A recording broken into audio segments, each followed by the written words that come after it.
Hey guys, gonna do a little something on Charles, Keith, and Edgar. Guess who's coming to dinner? I'm sure my siblings will remember that in our living room, in our tiny house where I grew up in London, there was a bookshelf towards the back. And on top of that bookshelf was a picture of the Queen. And if I remember clearly, I think it was a picture of her 25th, at least, one that was sold during her 25th Jubilee. That was 1977. And I remember looking at that picture and thinking, what's that doing up there? And thinking, oh, I wonder if she's our relative, you know. But of course, yeah, you know. And that was just a thought that went through my mind, and I'm thinking, I don't know. But of course, no, I'm thinking, I don't know. I'm thinking, yeah, right.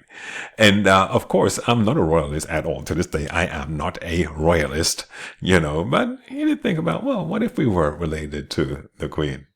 Well, guess what? I am. We are. Hmm. Some may be saying, okay, he's now lost his mind. Well, we got some receipts over here. So let's see. So let's go through King Charles, right? So we're going to trace the royal lineage of King Charles III to King Edgar, also known as King Edgar the Peaceful, king in England in about the 10th century. All right. We're going to do this pretty quickly. I'm not going to bore you with a whole bunch of details, right? So here we go. So from King Charles to the great Queen Victoria, of course, for Elizabeth and the two Georges, Edward. And then, of course, the other Edward, Duke of Kent, to Sophie of Hanover. So there's Edward, George, Frederick, George, and Sophie of Hanover. By the way, as I think about what I'm doing here, I could have done this a couple ways actually, because we're talking about royalty, and there's more than one way in which King Charles is related to King Edgar. Anyway, so here we go, and then we got James the First, or also known as James the Sixth of Scotland, James the First of England, through Mary Queen of Scots, James the Fifth of Scotland, Henry the Seventh, Margaret Whitford. And notice we're going backwards over here. We're going backwards. Oh, and this King James is the King James of the King James Bible fame over there. So yeah, he is one of my relatives. How about that? So anyway, going over here from Jean III to Henry III, and you see all the Edwards and the Johns over there, and of course from John of England. Hey, John of England, that's the King John. I believe that was the time of Robin Hood and his merry men. Yeah, and of course Henry II, the Empress Matilda, and of course Matilda of Scotland, Margaret of Wessex, yes, one of the Wessexes. Hey, Megan. And Edward the Exile, and of course that line going back to Edgar, because that's where we're going to stop. Edmund II, Edmund Ironside, Alfred the Unready. You can guess why he was called the Unready, right? And by the way, these dates are the dates of their birth and death, not how long they reigned. And Edgar the Peaceful died very young, as you can see, just 32 years old. I don't think he actually made it at 32. He may have been 31 at the time, but anyway, that's it. Edmund Ironside to Edgar the Peaceful. So that's the royal lineage for Prince Charles, going all the way, or rather King Charles, over there to King Edgar. So we're going to reverse and take a look at a common lineage of King Edgar coming down to Ras Keith. Yeah, that's me. You might be saying, where are your locks, man? The enemy head. But yeah, so we're doing the common line, all right? And so I guess I need to put off my posh British accent right now and just embrace the, the common accent over it, because I'm from London after all, yeah? But as you're going to see, though, the connection that has brought me to the royal family is one that was solidified not on the streets of London, but on the island of Jamaica. And so, so we gotta see a little something going, yeah? All right, so let's get back to this. So common lineage, King Edgar to Ras Keith. Yeah, man, because, hey, We're not going to let them people to take out the title. I'm not going to grab one for myself still, yeah? So here we go. Common lineage, King Edgar to Ras Keith. So, here is the king.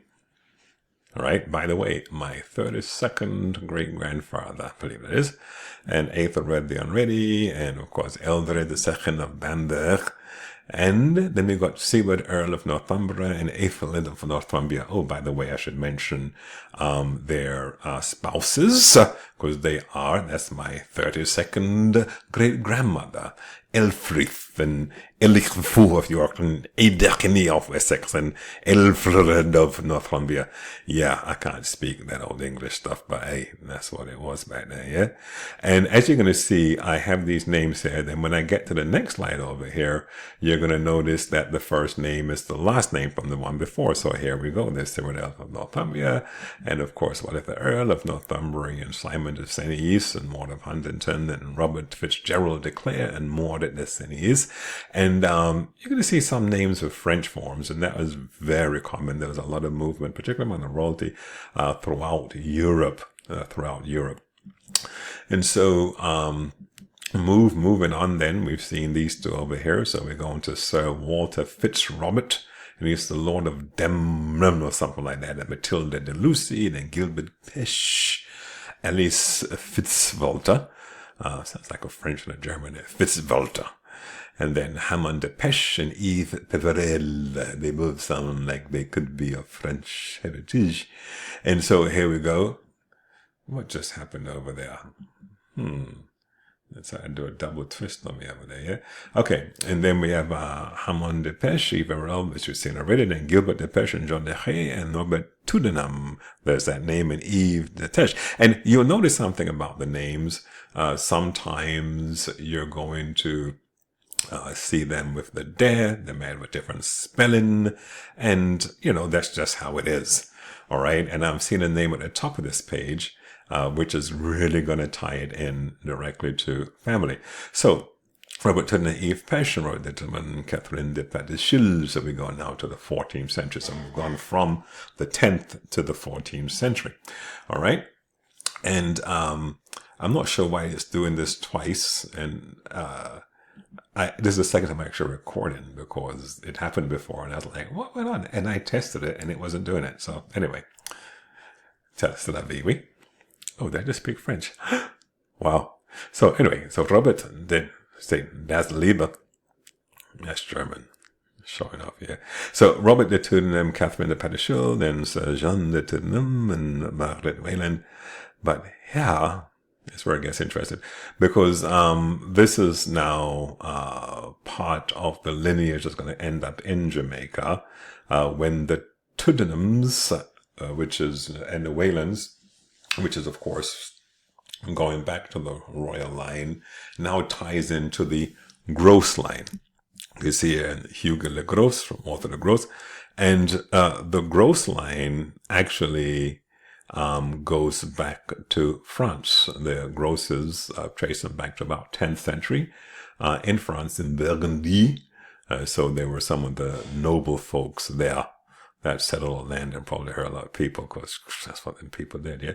So Hugo Le Gros and Anne Claire, then Oliver Le Gros and Elizabeth Tudenham. Okay, so you see the Gros and the Tudenham, they're joining together. And so this gentleman here was a Sir Oliver Gros, okay, because of course they're now royalty, so I'm sure they're getting a little bit of benefits from this, right? It's kind of watered down to my time. Wouldn't mind getting a jewel from the Tower of London, but that's not going to happen. So you see, it's doing it again, doing it twice. And I told you, I tested it before and it wasn't doing it, but it's doing it now again.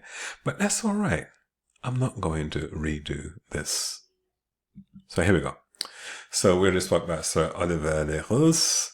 Then there's William Gros. And notice over here where they are, they're still in France at this time.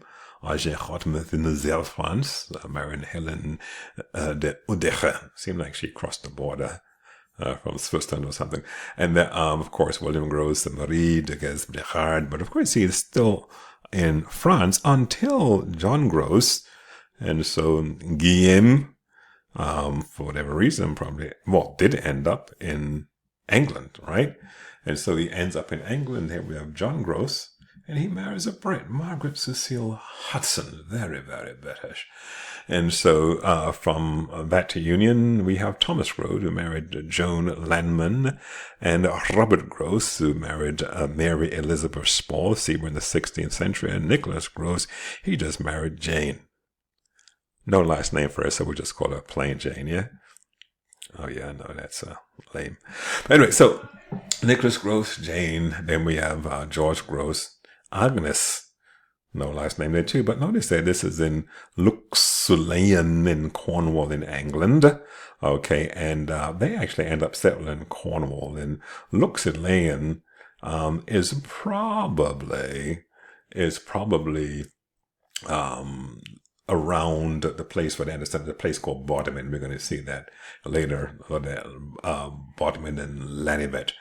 Okay, but anyway, notice the names here too. Nicholas, George, Nicholas, which you're going to see a whole bunch of Nicholases.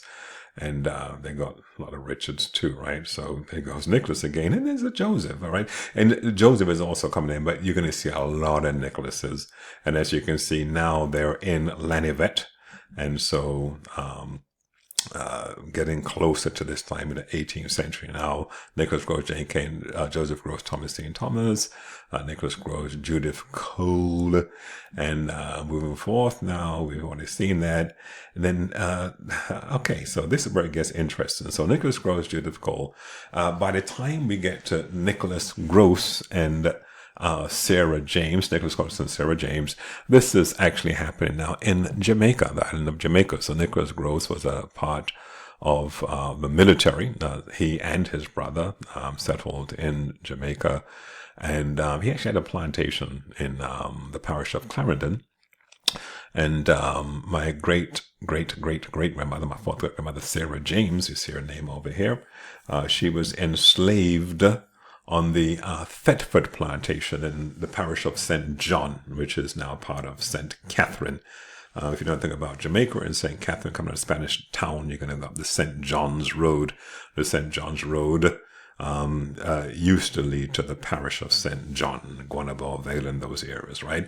And so Sarah James was enslaved in a Thetford plantation. She was a mulatto. And Nicholas Cole Gross would go there, and I'm not sure if he was visiting his brother, because I know his brother was stationed in St. John, but again, he had his own plantation in Clarendon, and had 3 children that I know of, based on the records, with Sarah James. And interestingly, he had another Sarah back home. When I say back home, in his own plantation, another enslaved woman had several children with her. And she also was of mixed race. And a lot of their children actually end up in Australia. So when I did my DNA, so I get all these links to Australia. I'm like, what's going on? Until we found out that we were related through the Grosses. And interestingly, after slavery, he did get married, and he didn't marry any of the enslaved women who he had children with, but he married another Sarah Biddulph, from Scotland. And they had several children, and went to Scotland from Jamaica, because he was the postmaster for Maypen for a while. Went to Scotland from Jamaica in the 1840s or thereabouts, and then ended up back in Cornwall, in Bodmin, Cornwall, where he died. That's where Nicholas Cole Gross died. And so this is the Gross line, again, that I know quite a bit about. And this is a line actually that really helped me to get back to that European royal line. This is another interesting line, which is, we're not dealing with this right now, right? But the Lakin line is another interesting line. This is also a British line that goes back to Warwickshire and Lincolnshire. Even though my third great-grandfather, Charles Lakin, was born in Pembrokeshire, was born in Walwyn's Castle, but that's not what their family are for. And I thought I fixed this, actually. I should have fixed this. Oh, you know what? I fixed this in the regular family tree, so this should actually be Mrs. No, she wasn't Miss at the time, but Susan Scolden. They were Miss when they got married, and I actually visited the church where they were married earlier on this last year in Great Henny in Essex. And so church was actually built in the 1300s. But that's a whole other story. So there we go. So William Lake and Susan Lake, we're not concentrating here because, again, we're doing the royal line. So please forgive my detour. And so Nicholas Cole Gross, military Jamaica enslaver, had relations with my great-great-great-great-grandmother. From what I know, I don't think he left them anything. Anyway, that's just what it was, right?